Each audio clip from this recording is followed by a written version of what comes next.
ప్రభునామమునకు స్తోత్రములు కలుగునుగాక. ప్రభునందు ప్రియులకు శుభములు తెలియచేయుచున్నాను. ఈరోజు పాఠ్యాంశము రోమియోలకు రాసిన పత్రిక 8వ అధ్యాయములో నుండి ధ్యానించుకుందాము. దేవుడు మన పక్షమున నుండగా మనకు విరోధి ఎవడు? ఆమెన్. ప్రభు అయిన క్రీస్తు వారే స్వయముగా మన పక్షముగా వ్యాజ్యమాడినప్పుడు, మన పక్షముగా నిలబడి ఉన్నప్పుడు మనకు విరోధి ఎవ్వడు కూడా ఉండడు. కాబట్టి క్రీస్తుని మనము ప్రేమించి ఉన్నాము. కాబట్టి ఆయన ప్రేమ నుండి మనలను ఎవడు ఎడబాపగలడు? శత్రువైన మనకు ఎదురైనప్పుడు, బాధ అయినను, హింస అయినను, కరువైనను వచ్చినప్పుడు, వస్త్రహీనత అయినను, ఉపద్రవములే అయినను, ఖడ్గములే అయినను, శత్రువులు మన పైకి లేచినను, మనకు ఎవ్వడు కూడా ఏమీయూ కూడా క్రీస్తు ప్రేమ నుండి మనలను ఎడబాపవు. ఆమెన్. ప్రభునామమునకు స్తోత్రములు కలుగునుగాక.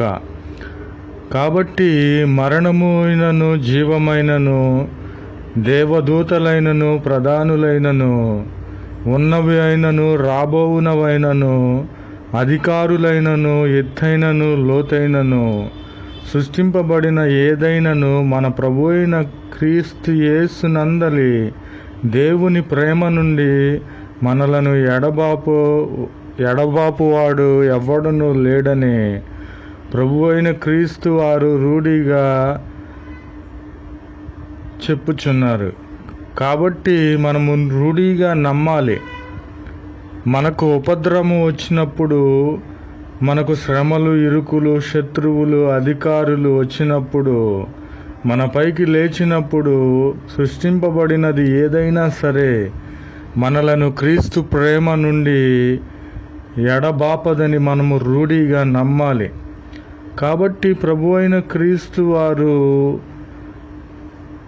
ని ప్రేమించుచున్న మనకు, అనగా ఆయన సంకల్పము చొప్పున పిలువబడిన మనకు మేలు కలుగటకై సమస్తమును సమకూడి జరుగుచున్నవని మనము తెలుసుకొని ఉన్నాము. కాబట్టి దేవుడు మన పక్షముగా నున్నాడు, మనకు విరోధి ఎవ్వడును లేడు. ఎలాంటి శ్రమలైనను, కోర్టు కేసులైనను, పోలీస్ స్టేషన్ కేసులైనను, అధికారులైనను, వీరు ఎవ్వరూ కూడా ప్రభు అయిన క్రీస్తు వారి ముందట నిలువలేరు. కాబట్టి ప్రభు అయిన క్రీస్తు వారే మన పక్షమున నిలబడి ఉన్నారు కనుక మనకు విరోధి ఎవ్వడునూ లేడు. ప్రభునామమునకు స్తోత్రములు కలుగునుగాక. Amen. Praise the Lord. Word of God.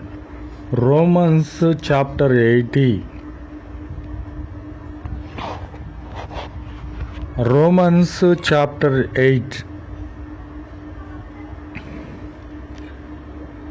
If God for us, who against us? Amen. Praise the Lord.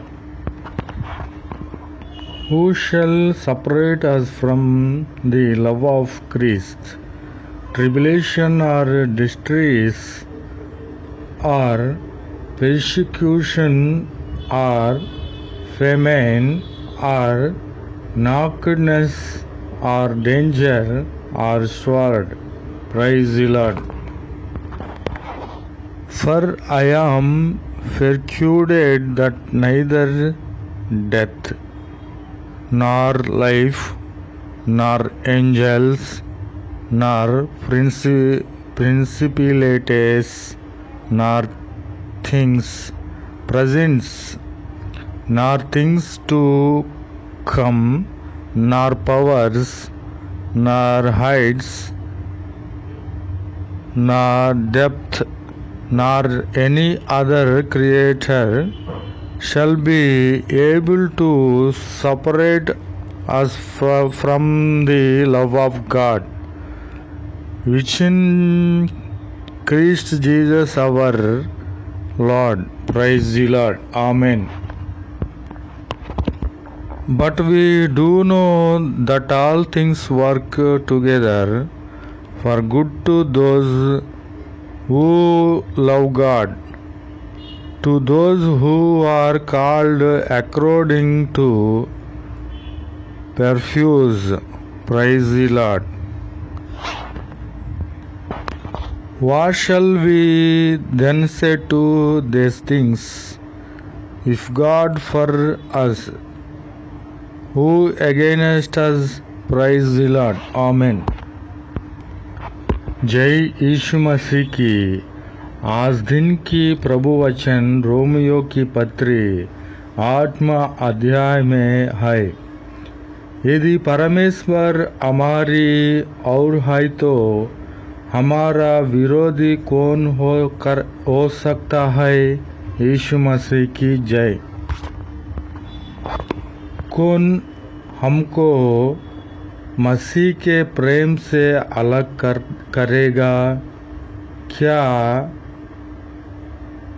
क्लेशा या संकट या उपद्रव या अकाल या नंगाई या जोखिम या तलवार? क्योंकि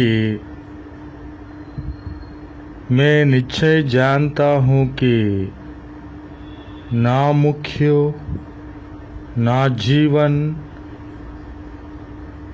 ना स्वर्गदूत, ना प्रधानता, ये ना वर्तमान, ना भविष्य, ना सामर्थ, ना ऊंचाई, ना गहराई और ना कोई और सृष्टि हमें परमेश्वर के प्रेम से जो हमारे प्रभु मसीह यीशु में है अलग कर सकेगी। यीशु मसीह की जय। और हम जानते हैं कि जो लोग परमेश्वर से प्रेम रखते हैं उनके लिए सब बातों मिलकर भलाई को उत्पन्न करती है। यीशु मसीह की जय। आमीन, आमीन, आमीन।